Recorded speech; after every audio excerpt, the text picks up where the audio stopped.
अयोध्या के राम मंदिर में चढ़ावे को लेकर सियासी घमासान तेज हो गया। समाजवादी पार्टी के राष्ट्रीय अध्यक्ष अखिलेश यादव ने प्रेस कॉन्फ्रेंस कर भाजपा सरकार और राम मंदिर ट्रस्ट पर कई गंभीर सवाल उठाए हैं। अखिलेश यादव ने आरोप लगाया कि राम भक्तों के चढ़ावे में गड़बड़ी हुई है और मामले की निष्पक्ष जांच होनी चाहिए। उन्होंने सवाल किया कि सीसीटीवी फुटेज आखिर गायब क्यों है और जांच में पारदर्शिता क्यों नहीं रखी जा रही। उन्होंने कहा कि कुछ लोग लालच में मर्यादा भूल गए हैं और सच सामने आना जरूरी है। अखिलेश यादव ने आरोप लगाया कि सरकार के पास अपनी उपलब्धियां बताने के लिए कुछ नहीं बचा है, इसलिए धार्मिक मुद्दों के जरिए राजनीति की जा रही है। लखनऊ के विकास कार्यों का जिक्र करते हुए उन्होंने मेट्रो विस्तार, कैंसर अस्पताल और कई योजनाओं में देरी का आरोप लगाया। साथ ही जनेश्वर मिश्रा पार्क, 190 महिला हेल्पलाइन और हाईटेक सिटी जैसी परियोजनाओं को समाजवादी सरकार की उपलब्धि बताया। अखिलेश यादव ने ईडी, सीबीआई और एसआईटी जैसी जांच एजेंसियों के दुरुपयोग का भी आरोप लगाया। उन्होंने कहा कि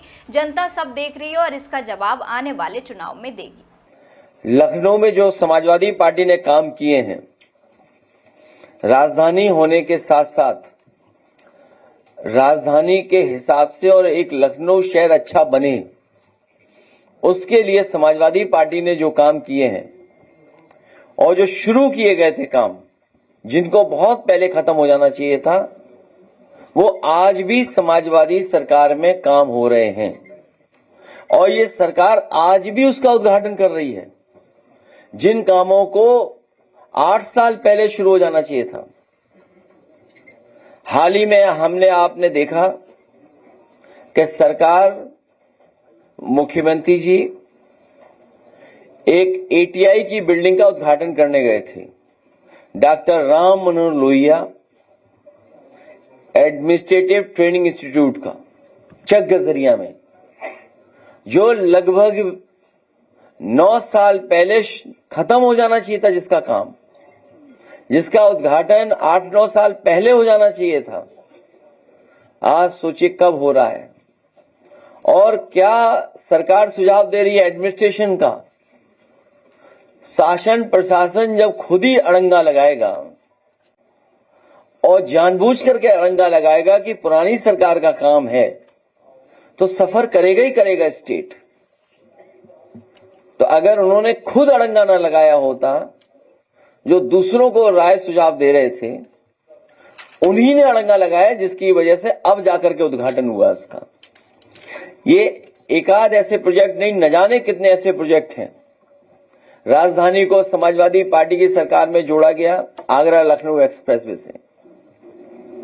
ये दिल्ली और लखनऊ के बाद पूर्वांचल को जोड़ने के लिए समाजवादी पार्टी ने एक्सप्रेसवे जो बनाया, उसी का एक ऐसा उदाहरण है कि आज उससे अर्थव्यवस्था बढ़ती चली जा रही है। इसके बराबर में मंडियां बननी थी। हमारे मलियाबाद के लोग आए होंगे, जानते होंगे कि आम को लेकर के बहुत शिकायत रहती थी, तो आम के लिए विशेष आम की मंडी जो बनी थी, वो जर्जर हो गई, खराब हो गई, आज भी शायद नहीं शुरू हो पाई होगी।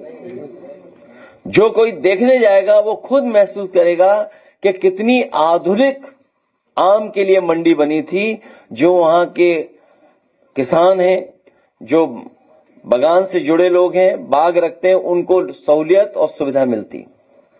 4 लेन रोड भी दी गई मलियाबाद से हरदोई। अभी क्योंकि दूसरे जिले में इसलिए नहीं जाना चाहते हैं, क्योंकि दूसरे जिला जो बिल्कुल लगा हुआ है, सबसे बड़ा इंडस्ट्रियल एरिया डेवलप किया समाजवादी सरकार में, और पेप्सी का सबसे बड़ा प्लांट इंडिया का अगर कहीं बॉटलिंग प्लांट लगा था तो वो संडीला में, बिल्कुल मलियाबाद के बगल में लगा था। आपका लखनऊ मेट्रो जितनी बनी थी उतनी ही बनी है, आगे नहीं बढ़ पाई। कैंसर इंस्टीट्यूट, ये रिसर्च इंस्टीट्यूट थी, इसमें पूरे प्रदेश और आपके प्रदेश के बाहर के जितने भी लोग हैं, उनको भी इलाज मिल जाता, कैंसर का सस्ता इलाज मिलता, फ्री इलाज मिलता। उन्हें दूसरे राजधानियों में नहीं जाना पड़ता, यहीं पर इलाज मिल जाता। लेकिन इस सरकार ने वो भी काम पूरा नहीं किया। इलाज भी नहीं मिल पा रहा है। वहीं अमूल का प्लांट है, पराग का प्लांट है, HCL है, IIIT है, संस्कृति स्कूल है, प्लासियो मॉल है, एकाना स्टेडियम है, स्पोर्ट्स सिटी है, आगे डायल 100 है, आपका हेडक्वार्टर पुलिस का बनाया, JPNIC ये लाल वाली बिल्डिंग दिखाई देती है आपको? अभी JPNIC केवल JPNIC नहीं बल्कि किसी सोशलिस्ट लीडर का या किसी पॉलिटिकल लीडर का इतना अच्छा उसकी पॉलिटिकल लाइफ पे म्यूजियम नहीं बना होगा जो समाजवादी सरकार में जयप्रकाश नारायण जी के लिए एक म्यूजियम बनाया गया था। न केवल इन्होंने म्यूजियम बर्बाद किया, उसके साथ साथ इतनी नफरत है इनको सोशलिस्ट मूवमेंट से, सोशलिस्ट लोगों से, कि इन्होंने JPNIC को भी बर्बाद कर दिया। जहां JPNIC बर्बाद किया है, जो एक सेंटर बनता हमारा, जहां पर स्पोर्ट्स का था, कन्वेंशन सेंटर था और सुविधाएं थी, उसको तो बर्बाद किया ही किया है। लेकिन किसी पॉलिटिकल लीडर के लिए इतना उसकी पॉलिटिकल लाइफ पर कोई म्यूजियम नहीं बना होगा देश में जो समाजवादी सरकार ने जेपी के लिए बना करके दिया था। और मैं एक जानकारी दे दूं आपको, जिस समय भारतीय जनता पार्टी का गठन हुआ था और गठन के समय पर इस बात की बहस हुई थी कि बीजेपी का रास्ता क्या होगा, उन्होंने तय किया था कि उनका रास्ता समाजवादी होगा, सेकुलर होगा। उनके पास कोई समाजवादी नेता या चेहरा नहीं था दिखाने के लिए। जब उनके पहले राष्ट्रीय अध्यक्ष चुने गए, उस समय उन्होंने जयप्रकाश जी की ही तस्वीर लगा करके ये कोशिश की थी और साबित करने की कोशिश की थी कि वो सोशलिस्ट मूवमेंट में इसी रास्ते पर चलेंगे जिनकी तस्वीर लगाई थी। उनके पास कोई नेता भी नहीं था सोशलिस्ट। अगर किसी को इतिहास पता हो तो ये जानकारी कर लें। जेपी की तस्वीर लगा करके उन्होंने सोशलिस्ट बनने की कोशिश की थी और आज इतनी नफरत कर रहे हैं मुस्लिम भाइयों से। उनके पहले प्रस्तावक भी मुस्लिम थे, उनके राष्ट्रीय अध्यक्ष के। JPNIC बर्बाद कर दिया। Alambagh bus station PPP model पर पहला एक एग्जाम्पलरी काम किया, वो भी बर्बाद कर दिया। लोहिया पार्क, क्योंकि अधिकारी खुद घूमते हैं तो थोड़ा बहुत देखभाल करते हैं, लेकिन जनेश्वर मिस पार्क एक ग्रीन बेल्ट थी, लंग्स थी सिटी की, इसलिए क्योंकि आसपास बड़े पैमाने पर हाई रेज बिल्डिंग्स बन गई, मल्टी स्टोरी बिल्डिंग्स हैं, ग्रुप हाउसिंग है, कॉमर्शियल स्पेस है, इसलिए जनेश्वर पार्क को बनाया था। किसी भी शहरी आबादी में इतना बड़ा पार्क देश में नहीं मिलेगा, न देखने को आपने देखा होगा जितना आपका जनेश्वर पार्क था। उसमें क्वालिटी ऑफ प्लांटेशन थी, किस प्लांट को लगाना है वो सब निश्चित था। लेकिन इस सरकार को धन बहुत प्यारा है, धीरे धीरे स्पेस उसका भी बर्बाद कर दिया है। KGMU को वो एक प्राइड थी स्टेट की और देश की, उस इंस्टीट्यूशन को और कैसे बेहतर किया जाए उसके लिए काम किया गया। 500 बेड शताब्दी जो एक यूनिट बंद थी उसको चालू किया गया। इतने डिपार्टमेंट चालू किए जो डॉक्टर्स या कभी सोच नहीं सकते थे। जो डॉक्टर्स ने सुझाव दिया वो हम लोगों ने माना और डिपार्टमेंट्स नए बनाने का काम भी KGMU में किया। ऐसे न जाने कितने अनगिनत काम हम आपको गिना सकते हैं लखनऊ के जो समाजवादी सरकार में हुए। किसान बाजार नहीं रहा, वो कैफे बाजार हो गया। और जो किसानों को रुकाने की सुविधा देने का इंतजाम था वो 3 स्टार या 5 स्टार होटल बना दिया गया। सरकार ने अपनी एसेट बेच दी और अपने लोगों को लाभ कमाने के लिए वो बेच दिया गया। प्रदेश भर के बुनकर आर्टिसियंस बहुत बड़े पैमाने पर हैं। कहने को तो ये कहते हैं 1 डिस्ट्रिक्ट 1 प्रोडक्ट, लेकिन उनके लिए बाजार, उनके लिए स्थान, एग्जीबिशन के लिए उनके लिए अपॉर्चुनिटी अगर किसी ने दी तो समाजवादियों ने दी। शिल्पग्राम जो लखनऊ में बना उसको भी बर्बाद कर दिया इन्होंने।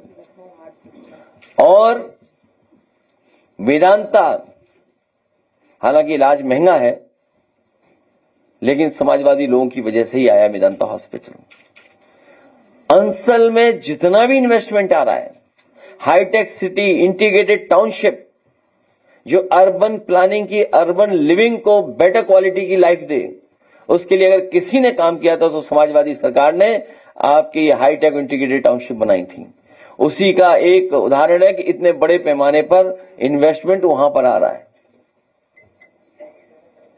एससीएल जिस समय मैंने उद्घाटन किया था, उस समय और उससे पहले बहुत सारे साथी मुझे जगह जगह मिलते थे। वो कहते थे कि हमारे बच्चे हैदराबाद और चेन्नई या बेंगलोर में पढ़ रहे हैं, मां बाप से दूर हैं, वो रह नहीं पा रहे यहां पर। अगर लखनऊ में होता इस तरह की कोई इंस्टीट्यूशन तो शायद वो मां बाप के पास रह पाते। तो इसलिए इन्वेस्टमेंट हुआ, हजारों के लोग वहां पर काम कर रहे हैं। तो ये तो कुछ हमने उदाहरण दिए आपको। न जाने कितने फ्लाईओवर, ब्रिज बने, रिकॉर्ड टाइम में बने। इतने कम समय पे कभी फ्लाईओवर नहीं बन सकते थे। लखनऊ में इतने रिकॉर्ड टाइम में, और मुझे याद है उस समय जो एनडी तिवारी जी हम लोगों के साथ आते थे, रहते थे, कई बार वो खुद इंस्पेक्शन पे निकलते थे कि लखनऊ में कौन सा फ्लाईओवर बन रहा है कि कौन सा नहीं बन रहा है। और एक फ्लाईओवर की तो कहानी बहुत लंबी थी। उसको बनाने के लिए न जाने कितना हम लोगों को मेहनत करनी पड़ी, उसके बाद जाकर के वो फ्लाईओवर बना। और जो उनकी शिकायतें थी या जो उनकी चीजें थी कि ये हो जाए, वो सब शामिल करके हम लोगों ने फ्लाईओवर बनाया। ग्रीन कवर लखनऊ का बढ़ाया, रिवर फ्रंट क्रिएट किया। वो एक ऐसा रिवर फ्रंट जो देश के लिए एग्जाम्पल है कि अगर शहर में साफ सुथरी नदी कैसे बहेगी, उसके लिए एक मॉडल हम लोगों ने तैयार किया। लेकिन सरकार ने खुद बर्बाद कर दिया पूरा। पानी तो इतना गंदा है कि अगर आप पास जाओगे तो नाक बंद करनी पड़ेगी आपको। इसलिए हम आपसे कहना चाहते हैं, न केवल ये काम किए थे, लेकिन इस बार हम लोगों ने मन बनाया, सभी समाजवादियों ने, कि भाजपाई बहुत सारे इस तैयारी में हैं कि सीटें बदल लें या टिकट बदल दें। उनकी हिम्मत हो तो उन्हीं क्षेत्रों से लड़ें। हम समाजवादी लोग तैयार हैं उनको उन्हीं के क्षेत्र में जमानत जब्त कराने के लिए। सुनायल के लखनऊ के जो भाजपाई लोग हैं वो क्षेत्र बदलने की तैयारी में हैं। हम लोगों ने मन बना लिया कि इनके क्षेत्र नहीं बदल देंगे, वहां पर विधायक बदल देंगे, समाजवादी विधायक बना देंगे। और 1090 वुमेन हेल्पलाइन सुप्रीम कोर्ट तक ने तारीफ की थी। सरोजनी नगर के लोग जानते होंगे मिड डे मील, हॉट गरम गरम खाना कैसे पहुंचे। अक्षय पात्र शुरू किया था, न केवल एक शुरू किया था बल्कि उनके साथ एमओयू किए थे कि उत्तर प्रदेश में धीरे धीरे और जिलों में भी शामिल किया जाएगा। बाद में प्रधानमंत्री जी के क्षेत्र में वही एमओयू काम आया जो कभी अक्षय पात्रा के साथ समाजवादी सरकार में हुआ था एमओयू। तो बच्चों को समय पर गर्म खाना मिले, स्वादिष्ट मिल जाए खाना, पौष्टिक खाना मिले। और इसी शहर में सबसे ज्यादा लैपटॉप बांटने का काम भी समाजवादियों ने किया।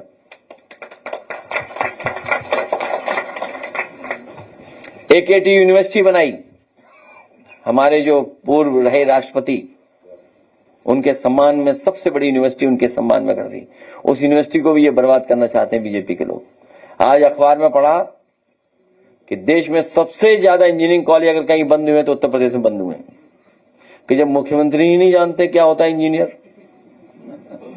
और इतने अच्छे इंजीनियर बने मुख्यमंत्री जी कि उन्होंने लखनऊ के ग्रीन कॉरिडोर डिजाइन किया है। ये जो लखनऊ का ग्रीन कॉरिडोर डिजाइन हुआ है 7,000 करोड़ का, ये किसी इंजीनियर ने डिजाइन नहीं किया है, ये मुख्यमंत्री ने खुद डिजाइन किया है। इसलिए आपको हर जगह रुक करके ही जाना पड़ेगा।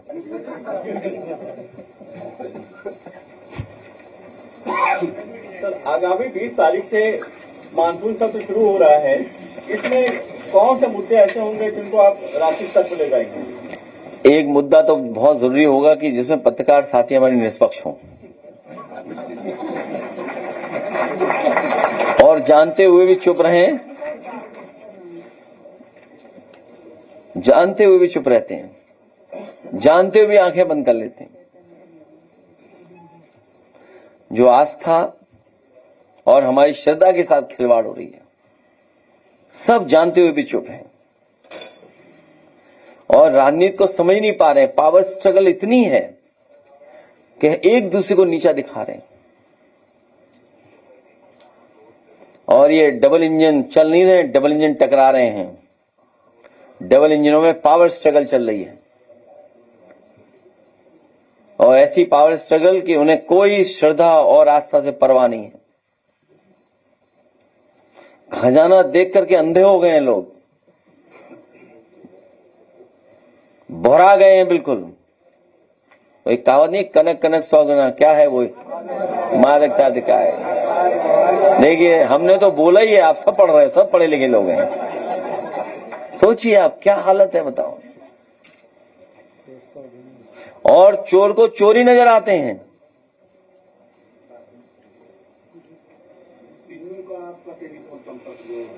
चोर को चोरी नजर आते हैं। आपको भी चोर नजर आ रहा है कहीं? चोर को चोरी नजर आ रहा है। बात तो समझ गए होंगे ना आप? नहीं, चोर चोर भाई, चोर को चोरी नजर आ रहा है ना, क्या कर सकते हैं आप? मेरा हमेशा एक ही सवाल है, मानसून सत्र में आप सारे विपक्षी पार्टियों को बैलेट पेपर को लेकर के क्या? अभी जब उनके राष्ट्रीय अध्यक्ष आए तो लगा कि संगठन और सरकार में ऐसा युद्ध चल रहा था कि लखनऊ में कर्फ्यू लगा, ऐसा लग रहा था। तो वो कर्फ्यू था। संगठन और सरकार में इतना झगड़ा बढ़ गया है। देखिए, जब किसी पर कोई काम करने को नहीं होता है तो कहां जाते हैं हम लोग? जब हम पे भी कोई काम करने को नहीं होता था तो हम चाय पीने चले जाते थे। जो सभा के बागी विधायक थे वो नजर नहीं आए, कीर्ति नवीन जी जब आए थे तो उनके स्वागत में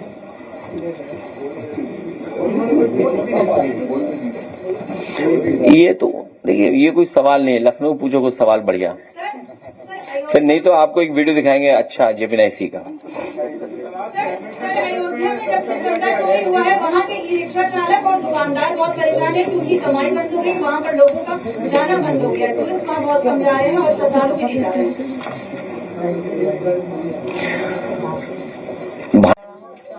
ऐसे तो सभी मिल जाएगा, कल को सब मिल जाएगा।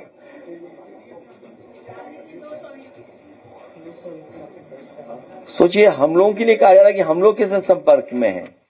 हमारे साथी सही कह रही हैं, उन चोर को चोरी नजर आ रहे हैं सब।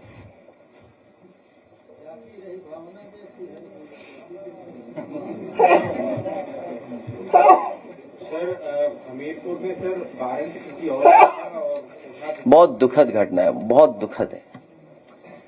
यही नहीं, जब छापा पड़ा था तो उनका कंप्यूटर ही गलत नाम दे दिया था। याद कीजिए, 250 करोड़ रुपए निकले थे। ये कोई पहली बार थोड़ी हो रहा है इनकी सरकार में। अन्याय अत्याचार हर सीमा लांघ गया है। यही तो है मॉडल कोई सरकार का। कितना बेरहमी के साथ उसके साथ व्यवहार हुआ है, वीडियोज आए हैं उसके। कोई कल्पना कर सकता है कि इस तरह की ये गलती नहीं है, जानबूझकर गलती करते हैं लोग। पूरी सरकार वनस्पति के नशे में है। सर, जीरो टॉलिंग की बात करें, घटनाएं जो है आसमान छू रही है। जगह जगह पर घटनाएं बढ़ती चली जाए, चाहे मर्डर की बात कही जाए, चाहे बलात्कारों की बात कही जाए, पहुंचता चला जाए, मगर फिर भी सरकार जीरो टॉलिंग की बात कर रही है। करप्शन में जीरो टॉलरेंस भी था इनका। हर जगह जीरो टॉलरेंस केवल नारा है इनके लिए।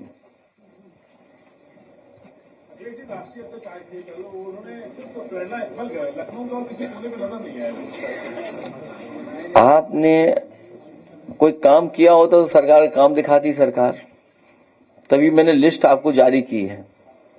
बीजेपी पे तो इतनी भी जारी लिस्ट नहीं है लंबी। सोचो 10 साल की सरकार में काम नहीं दिखाने को, बताने को। और जो पार्क है वो बिना पेड़ के पार्क हैं, वहां पेड़ नहीं है।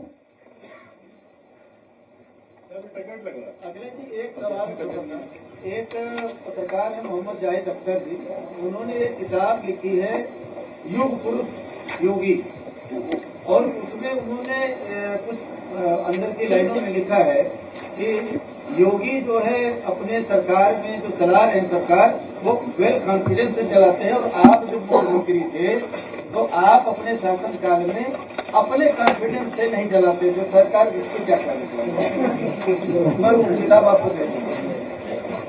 ना हमें पढ़नी है ना देना हमें।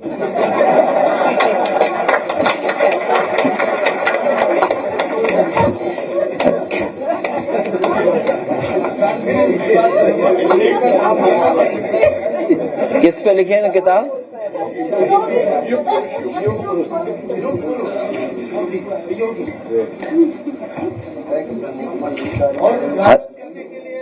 कितनी बार आपको समझाएं, कितनी बार समझाएं आपको? हथेली गरम पुलिस नरम, जिसका दाना उसका गाना। कितनी बार समझाएं आपको? इसलिए उनकी किताब नहीं पढ़नी मुझे, और उनकी पढ़ करके भी क्या पढ़ेंगे आप? सवाल था कि हर साल जब गर्मी आती है तो बिजली होती है, वो हमेशा परेशान करती है।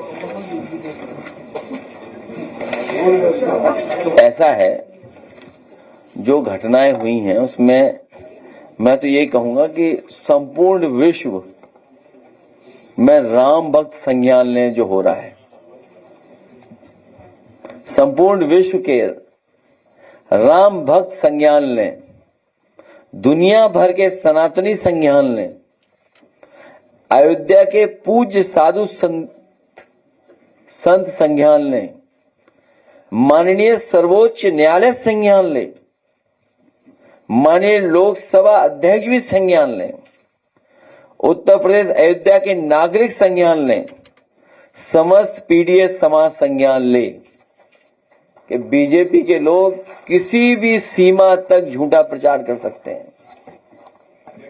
जलालपुर का नाम बदलकर परशुरामपुर कर दिया गया।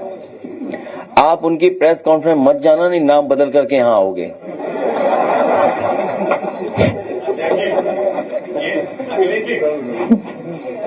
ये जो इसके पहले, अरे अपना परिचय तो दो, पहली बार आए हो, पहली बार आए हो, परिचय दो, बिना उसके कोई सवाल का जवाब नहीं होगा। मेरा नाम विजय दुबे है। जी जी, विजय रहो आप, और आपकी विजय हो। चंदा चोर पकड़ो आप। चंदा चोर सर तो पकड़े गए आप ऑलरेडी? नहीं, अभी कहाँ पकड़े गए? बात आने तो दीजिए सर। अच्छा हाँ, बोलिए। जी। मैंने ये कहा कि जो ईडी सीबीआई जो है वो हर जगह आ जाती है, जब भी कहीं इलेक्शन होते हैं तो नेताओं के पीछे लग जाती है, लेकिन ये जो राम मंदिर में चंदा चोरी हुई है उसमें न तो ईडी है न सीबीआई है। और एक और बात आ रही है, वो बात ये कही जा रही है कि जो राम मंदिर ट्रस्ट है वो ऑटोनोमस बॉडी है, तो साहब उसकी जांच जो है वो ऑटोनोमस बॉडी होने के कारण से खास तरीके से हो सकती है, सरकार चाहेगी तभी होगी, अन्यथा नहीं होगी। आप उसमें आप अगर ये भी चाह रहे हैं जानकारी मांग ले आप आरटीआई के तहत, वो भी आपको नहीं दी जाएगी। आखिरकार मामला क्या है, क्या है स्टेटस, ये आप क्या कहते हैं इसके बारे में? सच्चाई तो ये है कि चढ़ावा चंदा दान चोरों का गिरोह जन आक्रोश का सामना नहीं कर पा रहा है। और जो बात आप कह रहे हैं, ये गिरोह डरा हुआ है जन आक्रोश का, इसीलिए घर बैठे हुए हैं। और ईडी सीबीआई इनकम टैक्स, आप बात समझ नहीं पाए। मैंने ये कहा कि पावर स्ट्रगल है। अगर ईडी सीबीआई इनकम टैक्स होता तो किसके हाथ में होती जांच? जब तक कि दिल्ली वाले को सोच पाते, लखनऊ वालों ने अपने हाथ में सब कुछ ले लिया। इतनी भी बात समझ में नहीं आ रही। एसआईटी क्या है? ये एसआईटी रिपोर्ट किसको दी गई है आपको? क्या है ये एसआईटी?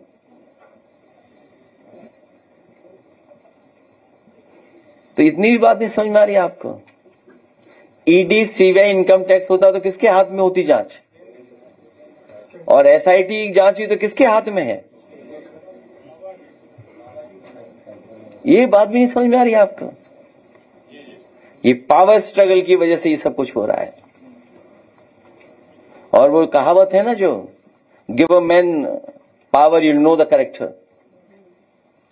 तो पैसे को देख करके लोग भौरा गए एकदम। और हम तो ये मानते प्रभु श्री राम के बारे में जो पढ़ता है वो लक्ष्मण रेखा खींच के रखे। मर्यादा पुरुषोत्तम मर्यादाएं को लांग गए ये सब लोग। अध्यक्ष जी, इनके राष्ट्रीय अध्यक्ष ने भी बोला है कि उत्तर प्रदेश में गुटबाजी ना हो, तो ये किसकी ओर इशारा है? क्या चीज? भाजपा के राष्ट्रीय अध्यक्ष अभी आए, उन्होंने बोला कि उत्तर प्रदेश में गुटबाजी बहुत हो रही है, ये ना हो, ये किसकी ओर इशारा है? जहां आम खा रहे थे फिर आम खाने क्यों गए? फिर आम खाने क्यों गए? अगर आम खाते हुए भी नहीं पता लगा, वो नए हैं अभी, यूपी को समझ नहीं पाए अभी। नहीं, वो कर्फ्यू लगा हुआ था क्योंकि संगठन और सरकार में झगड़ा था। जी, मैं दिल्ली से आया हूँ, मेरा नाम जाकिर त्यागी है और आप परिचय मांग रहे हैं तो मेरा परिचय यह है कि मैंने योगी जी की क्रिमिनल हिस्ट्री पर बात की थी, जिसकी वजह से 2017 से मैं सेडिशन का केस खेल रहा हूँ। मैं न्यूज क्लिप में काम कर रहा था, दावायर के साथ भी मैंने काम किया था, लेकिन अपने यूट्यूब चैनल पर काम कर रहा हूँ। खैर, मैं सवाल पर आता हूँ। सवाल यह है कि अभी मुहर्रम के बाद योगी जी ने कहा था कि हमारी सरकार में अब ना कहीं बलवा होता है, ना कहीं दंगा होता है और ना कहीं जुलूस के दौरान उपद्रव होता है।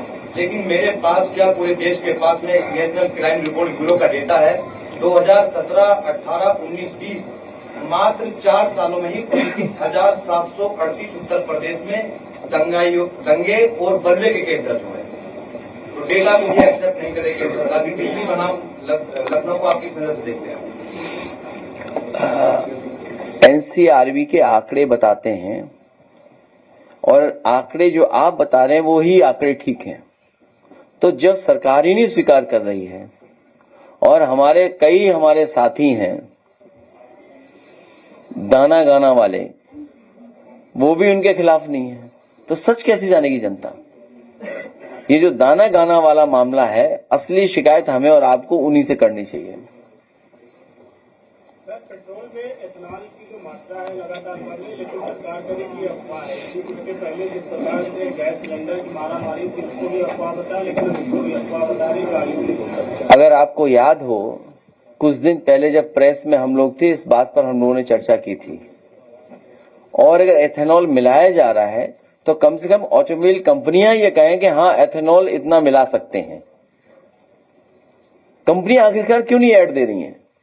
मान लीजिए हर दिन हम एक पानी की कंपनी का ऐड देखते हैं अखबारों में, और वो कहते हैं कि पानी में आर्सेनिक है, पानी में ये कमी है, पानी में ये कमी है, आप हमारी ये वो प्लांट ले लीजिए या हमारा ये मशीन ले लीजिए जो शुद्ध पानी मिलेगा आपको पीने का। तो ऑटोमोबाइल कंपनी क्यों नहीं ऐड देती है इस बात का? मैं तो आपने जो सवाल किया है, मैं तो खुद अपील करूंगा। आम लोगों में ये शिकायत आ रही है कि एथेनॉल मिलाने से उनकी गाड़ी का मेंटेनेंस और माइलेज खराब हो रहा है। तो ऑटोमोबाइल कंपनियां आएं और बताएं कि कितना एथेनॉल मिलना चाहिए पेट्रोल में। आखिरकार वही ऑटोमोबाइल कंपनी ही बताएगी ना। सरकार क्यों निर्णय ले रही है? कंपनियां भी अपना ऐड दें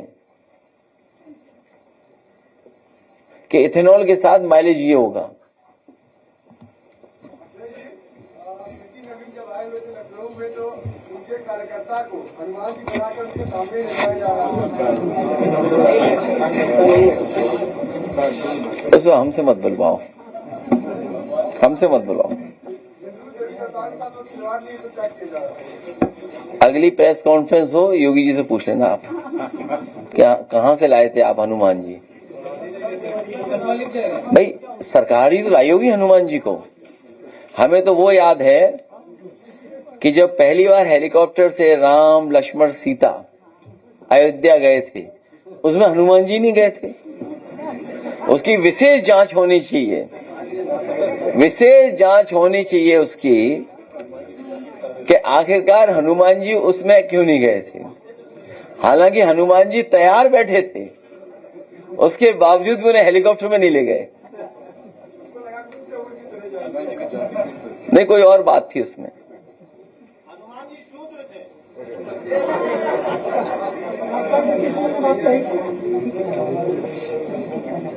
सर, एक सवाल ये है कि लोकसभा में राजनीतिक अपराधीकरण कम करने के लिए एक बिल पेश किया गया था, जिसपे जेपीसी कमेटी गठित की गई है।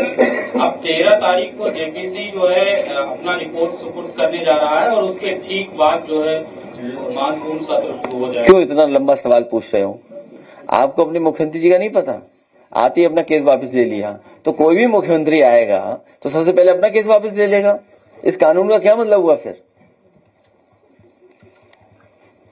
आप बताइए, इस कानून में क्या ये है प्रावधान कि कोई मुख्यमंत्री अपना केस वापस नहीं ले पाएगा? आरटीआई और बीआईएल को लेकर के केंद्र सरकार ने जो रोक लगाई, क्यों? और कहीं जाना नहीं? कहीं आज हम अपने साथियों से कहेंगे जेपीएनआईसी का ऐड दिखाएं और कुछ हमारे कार्यकर्ता आम लेकर के आए हैं। जैन जी कहाँ गए? लास्ट सवाल। आम तब तक आ जाएंगे।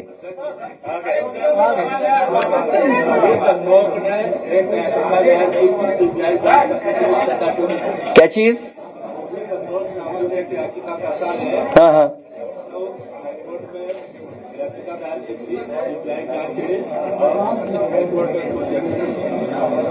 किस संबंध में थी?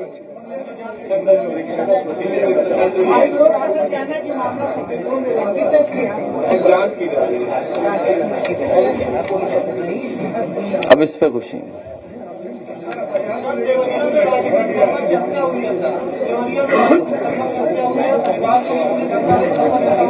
और स्वजाति लोगों ने मारा है, मुख्यमंत्री जी के स्वजाति लोगों ने हत्या की है। और याद कीजिए विश्वकर्मा समाज की बेटी के साथ क्या हुआ था। पूरी पार्टी लड़ने गई थी, उस समय भी न्याय नहीं मिला। और केवल यही नहीं, एक बेटी जो जौनपुर की मिलके गई थी मुख्यमंत्री जी से, सोचो मुख्यमंत्री जी क्या क्या कह करके उसको घर वापस भेजे। तो इस सरकार में न्याय मिल पाना मुश्किल है। जब सरकार हटेगी तभी न्याय मिलेगा। एक ही संकट है, भारतीय जनता पार्टी। भारतीय जनता पार्टी हटेगी तभी संकट मिटेगा।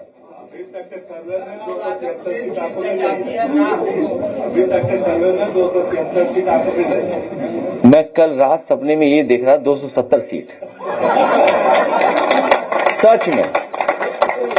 ये आपको कैसे पता कि इतना देख रहा था मैं?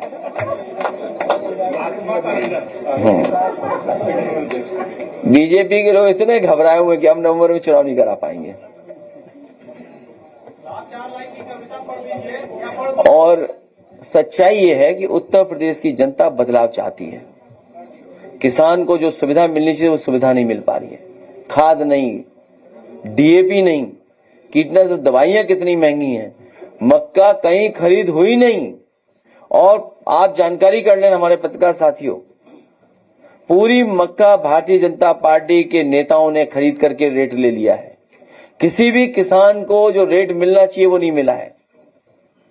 भारतीय जनता पार्टी के लोगों ने उन किसानों से लेकर के बीच में दलाली कर करके रेट ले लिया खुद। किसी भी जिले का आप अकाउंट निकलवा लीजिए, किसी भी जिले का आप डेटा निकलवा लीजिए, सब भारतीय जनता पार्टी के नेता निकलेंगे जिन्होंने मक्के का रेट ले लिया। किसी भी किसान को रेट नहीं मिला। सर राजधानी का चोरी के जो लोग हैं उनकी एंट्री बैंड है, कई जगह उन्होंने होर्डिंग बैनर में दिखाई पड़ा। सुनने में आया कि हवाई जहाज में भी व्यवहार अच्छा नहीं हुआ। कभी हम लोग टीवी पे देखते थे उद्योगपतियों के खिलाफ वो व्यवहार होता था। हालांकि इस तरह का व्यवहार नहीं करना चाहिए किसी को भी, क्योंकि झूठा प्रचार कर रहे। अब मान लीजिए हमारे पत्रकार साथी ने सवाल पूछा एक दिल्ली वालों का, सोचो दिल्ली वालों के पर्चे क्या है। इस पे तो एफआईआर दर्ज कराएगी हमारी पार्टी। जितना भी झूठा प्रचार चल रहा है सोशल मीडिया पर, एक एक कर करके उन पे एफआईआर दर्ज होगी। उसके अलावा कोई रास्ता नहीं दूसरा, क्योंकि सरकार से न्याय नहीं मिलने वाला। सरकार शिकायत सुनती नहीं है, एक ही रास्ता है, न्यायालय। अरुणाचल प्रदेश की जनजाति है ना, उसका ये दावा है कि चीन लगातार उनकी जमीनें कब्जा कर रहा है, लेकिन जो वहाँ के राज्यसभा सांसद है उन्होंने कहा है कि नहीं, ऐसी कोई जानकारी नहीं है, ऐसी कोई घटना नहीं हुई है। और साथ ही साथ सरकार का ये कहना है कि जब ये मानसून बीत जाएगा तब हम पुष्टि करेंगे कि कितनी जमीनें कब्जा की हैं या हुई भी हैं या नहीं। गांव कब्जा नहीं किया जाता।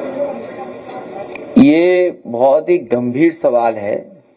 समाजवादी पार्टी का हमेशा पक्ष रहा है कि चीन से खतरा हमेशा बढ़ता चला जाएगा। और अगर हम आजादी से पहले और आजादी के बाद का इतिहास उठा करके देखें, सबसे ज्यादा जमीनें हमारी छीनी गई हैं चीन के माध्यम से, और चीन ने ही जमीन छीनी है, आजादी से पहले भी और आजादी के बाद भी। सबसे ज्यादा चीन ने हमारी जमीनें छीनी है। भारत की सीमा में सबसे ज्यादा अगर उल्लंघन किया है सीमा का तो वो चीन की फौजों ने किया। लेकिन सरकारें चुप रहती हैं, हमेशा चुप रहती सरकारें। उत्तर प्रदेश का स्वास्थ्य मंत्रालय बहुत ही बेकार है, ध्वस्त है, दवाइयां असर नहीं करती हैं, 500 mg डोलो खा लो तो भी बुखार नहीं उतरता है। इसको लेकर के क्या कहना चाहिए? प्रदेश पार्टी को सुनते क्यों नहीं है? सबसे बड़ी बात है सरकारी बात तो भी नहीं सुनाई देता है उनको। वो अपना क्षेत्र ना बदलें। और स्वास्थ्य विभाग को स्वास्थ्य के इलाज की जरूरत है, स्वास्थ्य विभाग को इलाज की जरूरत है। हालांकि डॉक्टर्स तो अच्छा काम करना चाहते हैं। अभी चौधरी साहब के साथ जो हुआ बीमारी में, मैं तमाम लोगों को धन्यवाद दूंगा जो समय से लेकर के पहुंचा दिया उन्होंने हॉस्पिटल। समय से अगर नहीं पहुंचे होते तो उनका स्वास्थ्य आज बेहतर नहीं होता। और सच्चाई ये है कि हॉस्पिटल में अगर राइट टाइम में मरीज पहुंच जाए और सही दवा मिल जाए, सही इलाज मिल जाए, तो उसका खर्चा ही बचेगा और जान भी बचेगी। ट्रैफिक रहता है कि हालत वहीं मर जाता है। लेकिन इधर सरकार को जो ठोस कदम उठाने चाहिए थे, स्वास्थ्य विभाग को लेकर के नहीं उठाया। इसी सिविल हॉस्पिटल को बड़ा बनाने के लिए समाजवादी सरकार में फैसला लिया गया था। और सूचना विभाग की जो बिल्डिंग थी उसको हटाने के लिए न जाने कितना क्या करना पड़ा, तब सूचना विभाग की बिल्डिंग हटी। वहां से नई बिल्डिंग भी बन गई, लेकिन जहां बिल्डिंग पहले थी वो अस्पताल को मिलनी थी, नया हॉस्पिटल बनना था। लेकिन अभी भी वो अस्पताल बन करके 10 साल में तैयार नहीं हुआ है। लेकिन मैं लखनऊ और लखनऊ के लोगों को भरोसा दिलाता हूं, क्योंकि सबसे महत्वपूर्ण सिटी में ये हॉस्पिटल है, ये और बलरामपुर। इन दोनों हॉस्पिटलों को और साथ ही साथ स्वास्थ्य विभाग को और बेहतर बनाने के लिए जनता जब मौका देगी तो भविष्य में आप देखेंगे कि वर्ल्ड क्लास हॉस्पिटल बनना शुरू यहां पर हो जाएगा। भारत के प्रधानमंत्री नरेंद्र मोदी जी 3 देशों की विदेशी यात्रा पर गए हैं, लेकिन गैर व्यापार मजबूत होगा, लेकिन इसका असर भारत में कब दिखेगा? 20 साल बाद, 2047 के बाद। हाँ, तब आपकी उम्र क्या होगी? अखिलेश जी जो आपका ये दूसरा पीडीए वाला है, जो डेवलपमेंट है, प्रोग्रेस डेवलपमेंट एसेंट, इस पर कुछ कॉन्ट्रीब्यूशन होगा कॉर्पोरेट हाउस? किस रूप में? पर्सनल के प्रदेश के लिए? प्रदेश के लिए हमेशा होगा। और हमारी कोशिश होगी कि भारतीय जनता पार्टी जैसे फर्जी एमओयू नहीं करेंगे। जो कंपनियों के एमओयू है, कंपनियां ढूंढ रहे, कंपनियां कहां हैं? कंपनियां गायब हो गई, कंपनियों का नहीं पता लगा कि कंपनियां कहां हैं। समाजवादी सरकार बनेगी तो ठोस काम होगा कि उत्तर प्रदेश को कैसे गति दें, उत्तर प्रदेश को कैसे और तेजी से आगे बढ़ाएं, यहाँ की अर्थव्यवस्था कैसे बेहतर हो। सरकार बढ़ने के लिए मजबूत प्रत्याशी भी ढूंढ कर रखिएगा, ताकि वोट चोरी न हो। वोट चोरी के साथ साथ हमारा प्रत्याशी चोरी ना हो जाए, उसके लिए भी अभी बताया मैंने, सावधान रहना पड़ेगा हम लोगों को। पता लगा प्रत्याशी ही मैनेज हो गया। इसीलिए कार्यकर्ताओं के बीच बैठे हम लोग और कुछ चर्चा की है। अगर इनके पास विशेष सुझाव होगा, अगर ये लिख कर की भी दे देंगे, अगली मीटिंग में हम लोग इन बातों पर ध्यान देंगे। मैं प्रेस के लोगों का धन्यवाद देता हूं। पीडीए, ए फॉर आम, कुछ लोग आम लेकर के आए हैं। और एक हमारे साथी हैं जो 27 पेटी आम लेकर के आए हैं, तो 27 पेटियों का मैं क्या करूंगा? वहीं आ रहा हूँ, सामने ले लूंगा, सामने यहाँ टेबल पे रखो, सामने या दे दो, एक लोग दे दें यहीं पर, और एक लोग अपने घर से पनीर बनवा करके लाए हैं, वहीं रख दो, यहीं दो। नहीं ठीक है, बस इधर दो, आगे दो, इधर एक तरफ आओ, उधर आओ। हाँ ले जाओ, वहीं रखो, वहीं आएंगे, वहीं सामने टेबल पे रख दो, सब खोल के रख दो ना। अरे हाँ, लास्ट सॉरी, हमारे, अरे बैठो ना। हाँ लाइए पनीर, लीजिए पनीर दे के आए, लाओ बनवा दो, जाओ चलिए जाओ, ऐप दे दो, दोनों के काम करेंगे ऐप बना के।